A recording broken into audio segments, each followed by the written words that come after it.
دیکھتے ہیں ہم ذرا کہ حضرت عبداللہ بن عمر بیان کرتے ہیں کہ نبی کریم صلی اللہ تعالیٰ علیہ وآلہ وسلم نے فرمایا رب تعالیٰ کی رضامندی باپ کی رضامندی ہے اور رب تعالیٰ کی ناراضگی باپ کی ناراضگی ہے، یعنی جس پر باپ راضی ہو اس پر خدا راضی ہوتا ہے اور جس پر باپ ناراض ہو اس پر خدا بھی ناراض ہوتا ہے۔ ایک اور حدیث میں روایت ہے کہ حضرت ابو ہریرہ رضی اللہ تعالیٰ عنہ بیان کرتے ہیں کہ حضرت ابو ہریرہ رضی اللہ تعالیٰ عنہ نے ایک آدمی کو دیکھا کہ وہ اپنے باپ کے آگے چل رہا تھا۔ آپ نے اس سے پوچھا اس دوسرے شخص کے ساتھ تیرا کیا رشتہ ہے؟ اس نے کہا یہ میرا باپ ہے۔ تو حضرت ابو ہریرہ رضی اللہ تعالیٰ عنہ نے فرمایا اپنے باپ کو اس کے نام سے نہ پکارا کرو اور اس کے آگے نہ چلا کرو اور نہ ہی اس سے پہلے بیٹھا کرو۔ ان چیزوں کا آپ نے دھیان رکھنا ہے۔ پہلے نہیں رکھ رہے تھے، آپ کو ان چیزوں کا علم نہیں تھا تو آپ پہ گناہ نہیں تھا، لیکن اب اگر آپ یہ پڑھ رہے ہیں اور آپ کو اس کا علم آ رہا ہے تو آپ نے ایک تو باقی جو آپ سے منسلک رشتے ہیں آپ نے ان کو بھی یہ چیزیں بتانی ہیں، اور دوسری بات کہ خود بھی ان باتوں کا دھیان رکھنا ہے۔ ایک اور حدیث دیکھتے ہیں کہ حضرت ابو دردہ رضی اللہ تعالیٰ عنہ بیان کرتے ہیں کہ انہوں نے رسول اللہ صلی اللہ تعالیٰ علیہ وآلہ وسلم کو یہ فرماتے ہوئے سنا باپ جنت کے دروازوں میں سب سے بہتر دروازہ ہے، اگر تو چاہے تو باپ کی نافرمانی کر کے اسے ضائع کر دے یا چاہے تو باپ کی فرمانبرداری کر کے اسے اپنے لیے محفوظ کر لے، یعنی باپ اگر راضی ہوگا تو جنت کے دروازے ہمارے لیے کھلے ہوئے ہوں گے۔ اس سے ایک اور چوتھی حدیث بیان کرتے ہیں کہ حضرت عبداللہ رضی اللہ تعالیٰ عنہ بیان کرتے ہیں کہ والد کی طرف دیکھنا عبادت ہے اور کعبہ کی طرف دیکھنا عبادت ہے اور قرآن مجید کی طرف دیکھنا عبادت ہے اور اللہ تعالیٰ کے لیے محبت کی وجہ سے اپنے بھائی کی طرف دیکھنا بھی عبادت ہے۔ دیکھیں خانہ کعبہ اور قرآن پاک کے ساتھ ملایا جا رہا ہے کہ جیسے ان کو دیکھنا عبادت ہے اسی طرح والد کو دیکھنا بھی عبادت ہے، اور اسی طرح اگر آپ کسی انسان کو دیکھ رہے ہیں پیار و محبت سے دیکھ رہے ہیں لیکن مطلب اپنے بھائی کو دیکھ رہے ہیں اور اس نظر سے دیکھ رہے ہیں کہ اللہ تعالیٰ نے ہمیں اس بھائی سے پیار محبت سلوک اتفاق سے رہنے کا اللہ تعالیٰ نے حکم دیا ہے تو اللہ تعالیٰ وہ بھی عبادت ہے۔ ٹھیک ہے، نیکسٹ دیکھتے ہیں ماں کی فضیلت کے بارے میں کہ حضرت ابو ہریرہ رضی اللہ تعالیٰ عنہ بیان کرتے ہیں کہ ایک آدمی نے رسول اللہ صلی اللہ تعالیٰ علیہ وآلہ وسلم کی خدمت میں حاضر ہو کر عرض کیا یا رسول اللہ میرے حسن سلوک کا سب سے زیادہ مستحق کون ہے؟ آپ نے فرمایا تیری ماں۔ آپ نے دوبارہ عرض کیا ماں کے بعد کون ہے؟ آپ نے فرمایا تیری ماں۔ اس نے تیسری بار عرض کیا یا ماں کے بعد کون ہے؟ آپ نے فرمایا تیری ماں۔ اس نے چوتھی بار عرض کیا ماں کے بعد کون ہے؟ تو آپ نے فرمایا تیرا باپ۔ نمبر 2 حدیث کے حضرت ابن عباس رضی اللہ تعالیٰ عنہ بیان کرتے ہیں کہ ایک شخص نبی کریم صلی اللہ تعالیٰ علیہ وآلہ وسلم کی خدمت میں حاضر ہوا اور پوچھا یا رسول اللہ میں نے یہ نظر مانی تھی کہ اگر اللہ تعالیٰ نے آپ کے لیے مکہ فتح کر دیا تو میں بیت اللہ میں جا کر اس کی نچلی چوکھٹ کو بوسہ دوں گا۔ آپ نے فرمایا تم اپنی ماں کے قدموں کو بوسہ دے دو تمہاری نظر پوری ہو جائے گی، یعنی اس نے جو بیت اللہ کا ایک نظر مانی تھی تو آپ نے فرمایا کہ تم ماں کے قدموں کو بوسہ دے دو تو وہ تمہاری نظر پوری ہو جائے گی، یعنی جو تم نے منت مانی تھی وہ ادا ہو جائے گی۔ نمبر 3 حدیث کے حضرت انس بیان کرتے ہیں کہ نبی کریم صلی اللہ تعالیٰ علیہ وآلہ وسلم نے فرمایا جنت ماں کے قدموں تلے ہے۔ اسی طرح ایک شخص نے اپنی ماں کو اٹھائے ہوئے خانہ کعبہ کا طواف کرا رہا تھا، اس پر نبی کریم صلی اللہ تعالیٰ علیہ وآلہ وسلم نے اس سے سوال کیا کیا میں نے اپنی ماں کا حق ادا کر دیا ہے؟ آپ نے فرمایا نہیں، یہ تو اس کی ایک بار خندہ پیشانی کا بھی بدلہ نہیں ہے، یعنی وہ اٹھا کر ماں کو حج کرا رہا تھا تو اس کو لگا کہ میں نے اپنی ماں کا حق ادا کر دیا، تو اس نے آپ صلی اللہ تعالیٰ علیہ وآلہ وسلم فرمایا کہ اس نے جو تیرے ساتھ ایک دفعہ خندہ پیشانی مطلب ایک دفعہ جو اس نے تیرے ساتھ اچھا سلوک کیا نا یہ تو اس کا حق بھی ادا نہیں کر سکتا۔ کہا جاتا ہے کہ جب بچہ چھوٹا ہوتا ہے تو جب بچہ روتا ہے تو ماں اس کی طرف کروٹ لیتی ہے نا، کروٹ لے کے اپنے بچے کی طرف ہوتی ہے، تو جو انسان ہے وہ اس کروٹ کا بھی ایک دفعہ جو ماں اپنے بچے کی طرف جاتی ہے تو اس کروٹ کا بھی حق ادا نہیں کر سکتا، تو ماں کا باقی حق ادا کرنا تو بہت دور کی بات ہے۔ اسی طرح حضرت اسماء بنت ابی بکر رضی اللہ تعالیٰ عنہ بیان کرتی ہیں کہ میری والدہ میرے پاس آئیں، وہ رسول اللہ صلی اللہ تعالیٰ علیہ وآلہ وسلم کے عہد میں مشرکات یعنی شرک کرتی تھی۔ میں نے رسول اللہ سے پوچھا یا رسول اللہ وہ اسلام سے اعراض کرتے ہیں، اسلام سے دور ہیں، کیا میں ان کے ساتھ صلح رحمی کروں؟ تو آپ نے فرمایا ہاں تم ان کے ساتھ صلح رحمی کرو۔ اب دیکھیں ایک ماں جو وہ مشرک ہے، لیکن پھر بھی آپ نے فرمایا کہ تم اپنی ماں کے ساتھ صلح رحمی کرو، یعنی ان پر رحم کرو۔ حکایت ہے کہ ایک آدمی استاد ابو الاسحاق کے پاس آیا اور کہا میں نے آج رات خواب میں دیکھا کہ آپ کی داڑھی لال اور موتیوں کے ساتھ مرسا تھی، یعنی موتیوں کے ساتھ وہ جیسے رچی ہوئی تھی، اب بنی ہوئی تھی اس طرح سے۔ ابو اسحاق نے کہا تو نے سچ کہا، آج رات میں نے سونے سے پہلے اپنی داڑھی کو ماں کے قدموں کے تلووں کے ساتھ مس کیا تھا، یعنی اپنی داڑھی کو ماں کے قدموں کے ساتھ لگایا تھا، اور یہ ماں کے قدموں کی برکت ہے۔ دیکھیں ماں کے قدموں کی یہ برکت کہ وہ موتیوں کی طرح ان کی داڑھی چمک رہی تھی۔ ابو اسحاق اپنے ہاتھ سے والدین کی خدمت کرتا تھا اور ان کی خدمت کسی اور کے سپرد نہیں کرتا تھا، کیونکہ آدمی کے لیے اپنے والدین، استاذ اور مہمان کی خدمت کرنے میں کوئی عیب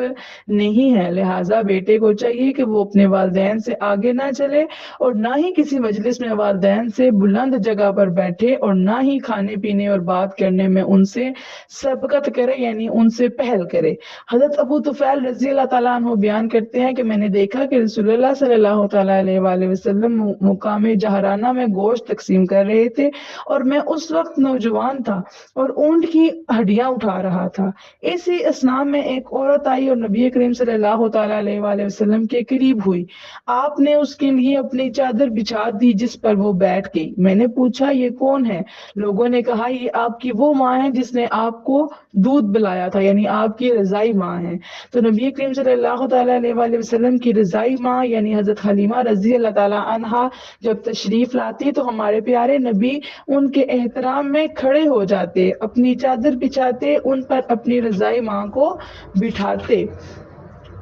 ایک رضائی ماں جس نے صرف اپنا دودھ پلایا، اسلام میں اگر اس کا اتنا مقام ہے، اس کی اتنی عزت کی جا رہی ہے، تو حقیقی ماں کا مقام کتنا عظیم ہوگا۔ اسی طرح ایک اور روایت ہے کہ 6 ہجری میں نبی کریم صلی اللہ تعالیٰ علیہ وآلہ وسلم 1400 صحابہ کرام کو لے کر عمرہ کی غرض سے مکہ مکرمہ روانہ ہوئے۔ جب آپ ابوا کے مقام پر گزرنے لگے جہاں آپ کی والدہ سیدہ آمنہ رضی اللہ تعالیٰ عنہا کی قبر ہے، تو آپ اپنی والدہ ماجدہ کی قبر کی زیارت کے لیے تشریف لے گئے۔ آپ نے قبر کے پتھروں کو درست کیا اور اس کے پاس رونے لگے۔ آپ کو روتے دیکھ کر دوسرے مسلمان بھی رونے لگے۔ صحابہ کرام نے آپ سے رونے کی وجہ پوچھی تو آپ نے فرمایا مجھے اپنی ماں کی شفقت اور محبت یاد آ گئی تو میں رونے لگ گیا۔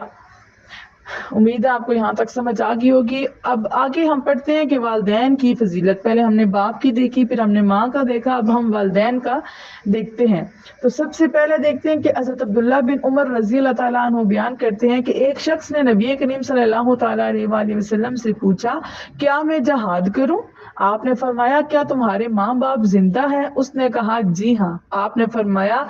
پھر تم ان کی خدمت میں جہاد کرو، جب تک جہاد فرض عین نہ ہو جائے اس وقت تک والدین کی اجازت کے بغیر جہاد میں شریک ہونا جائز نہیں ہے۔ مطلب جہاد جو ہے وہ ہر وقت تو کرنا فرض نہیں ہے نا، فرض عین جب جہاد فرض ہو جائے تو تب کہا جا رہا ہے کہ تب والدین کی اجازت کے بغیر جہاد میں شریک ہونا جائے، مطلب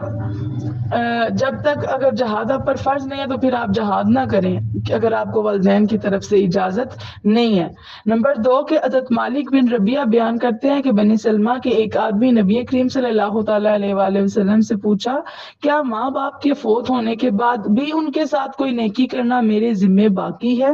آپ نے فرمایا ہاں، ان کی نماز جنازہ پڑھنا، ان کے لیے استغفار کرنا، ان کے عہد کو پورا کرنا، یعنی انہوں نے جو باتیں آپ سے کہی تھی ان کو پورا کرنا، ان کے دوستوں کی تعظیم کرنا، ان کے دوستوں کی بھی عزت کرنا، اور ان کے رشتہ داروں کے ساتھ صلح رحمی کرنا۔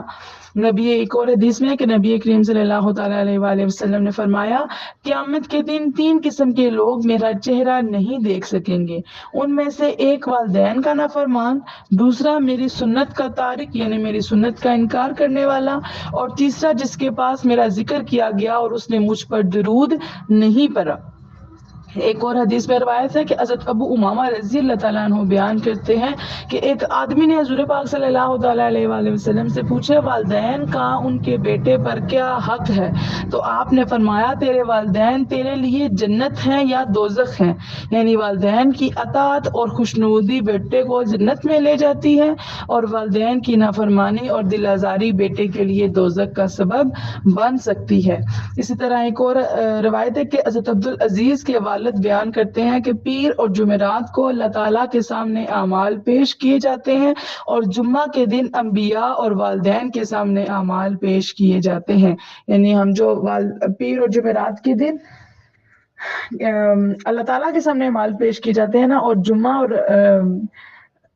جمعہ کے دن انبیاء اور والدین کے سامنے بندے کے جو اعمال ہوتے ہیں وہ پیش کیے جاتے ہیں، اور ان کو نیکیوں کو دیکھ کر خوش ہوتے ہیں اور ان کے چہرے خوشی سے چمک اٹھتے ہیں، پس تم اللہ تعالیٰ سے ڈرو اور اپنے ماننے والوں کو اذیت نہ پہنچاؤ۔ دیکھیں جب آپ کے والدین اگر اس دنیا سے جا چکے ہیں تو ہر جمعے کو آپ کے جو اعمال ہیں وہ ان کو پیش کیے جاتے ہیں کہ آپ کی اولاد اس دنیا میں کیا کر رہی ہے، اور جو اولاد اچھے اعمال کرتی ہے تو ان کے جو والدین ہوتے ہیں، جو انبیاء ہوتے ہیں، وہ یہ اعمال دیکھ کر خوش ہو جاتے ہیں۔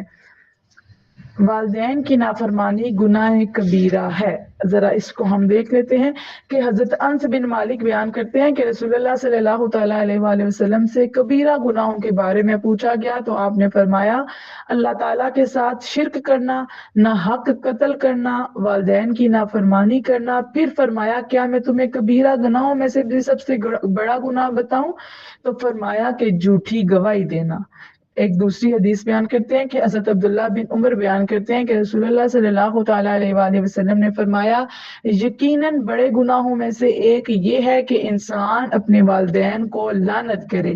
عرض کی گئی یا رسول اللہ ایک انسان اپنے والدین کو لعنت کیسے کر سکتا ہے؟ تو آپ نے فرمایا ایک انسان کسی دوسرے کے باپ کو گالی دے اور دوسرا واپس پہلے شخص کے باپ کو گالی دے، اسی طرح ایک انسان کسی دوسرے کی ماں کو گالی دے اور دوسرا واپس پہلے شخص کی ماں کو گالی دے، تو اس طرح اس سے یہ مراد ہے کہ انسان اپنے ہی والدین کو گالی دے رہا ہے، یعنی اگر پہلا شخص گالیوں کی ابتدا نہ کرتا تو دوسرا شخص پہلے کے والدین کو گالیاں نہ دیتا، لہٰذا یہ ایسا ہی ہے جیسے پہلے شخص نے خود ہی اپنے والدین کو گالیاں دی ہیں، کیونکہ وہی اس کا سبب بنا ہے۔ اس میں اسلام کی ایک اور عظمت بھی ملاحظہ کریں کہ اسلام کسی کے والدین کو گالیاں دینا بھی اتنا ہی برا سمجھتا ہے جتنا اپنے والدین کو گالیاں دینا ہے۔ آگے ہم دیکھ لیتے ہیں کہ والدین کی برکت کیا ہوتی ہے، تو حدیث ملاحظہ کریں کہ حضرت انس رضی اللہ تعالیٰ عنہ بیان کرتے ہیں کہ رسول اللہ صلی اللہ تعالیٰ علیہ وآلہ وسلم نے فرمایا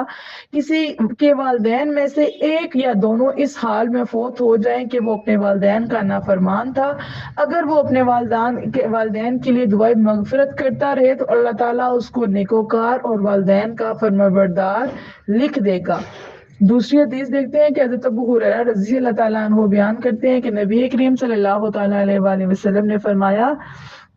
جو شخص اپنے والدین یا ان دونوں میں سے کسی ایک کی قبر پر ہر جمعے کو جائے تو اللہ تعالیٰ اس کے گناہ بخش دیتا ہے اور اسے فرمانبردار اور نیکوکار لکھ دیتا ہے۔ اب یہ چیزیں جو آپ پڑھ رہے ہیں ان پر آپ نے عمل بھی کرنا ہے کہ والدین کی قبر پر ہر جمعے کو جانے سے آپ کے اس کے گناہ بخش دیے جاتے ہیں اور اس کو نیکوکار لکھ دیتا ہے۔ نمبر 3 حدیث کے حضرت ابن عمر رضی اللہ تعالیٰ عنہ بیان کرتے ہیں کہ نبی کریم صلی اللہ تعالیٰ علیہ وآلہ وسلم نے فرمایا جس شخص نے ثواب کی نیت سے والدین یا ان میں سے ایک کی قبر کی زیارت کی تو یہ حج مقبول کے برابر ہے۔ حج مقبول کون سا ہوتا ہے؟ ایسا حج جو اللہ تعالیٰ کے بارگاہ میں قبول ہو۔ اور جو شخص کثرت سے اپنے والدین کی قبروں کی زیارت کرے تو فرشتے اس کی قبر کی زیارت کریں گے۔ کتنی بڑی بات کی جا رہی ہے کہ آپ والدین کی قبر کی زیارت کریں تو فرشتے آپ کی قبر کی زیارت کریں گے، آپ کی قبر کو دیکھیں گے۔ اور اگر آپ والدین کی قبر پہ اس لیے جاتے ہیں کہ تاکہ آپ کو نیکیاں ملیں اور ان کو بھی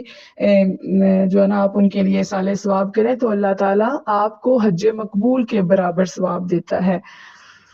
تو ایک اور چوتھی حدیث دیکھتے ہیں کہ حضرت ابن عباس رضی اللہ تعالیٰ عنہ بیان کرتے ہیں کہ رسول اللہ صلی اللہ تعالیٰ علیہ وآلہ وسلم نے فرمایا، جو نیکوکار بیٹا اپنے والدین کو رحمت بڑی نظر سے دیکھتا ہے تو اللہ تعالیٰ اس کے نامہ اعمال میں ہر نظر کے بدلے ایک مقبول حج کا ثواب لکھ دیتا ہے۔ لوگوں نے عرض کیا اگر وہ ایک دن میں 100 مرتبہ اسی طرح نظر کرے تو آپ نے فرمایا ہاں، ہر نظر کے بدلے میں یہی ثواب ملتا رہے گا، کیونکہ اللہ تعالیٰ سب سے بڑا ہے اور ہر قسم کے نقص و عجز سے پاک ہے۔ یعنی ایک دفعہ دیکھنے سے آپ کو ایک بار حج مقبول کا ثواب ملتا ہے، اور اگر آپ دن میں 100 مرتبہ دیکھتے ہیں تو آپ کو 100 حج کرنے کا ثواب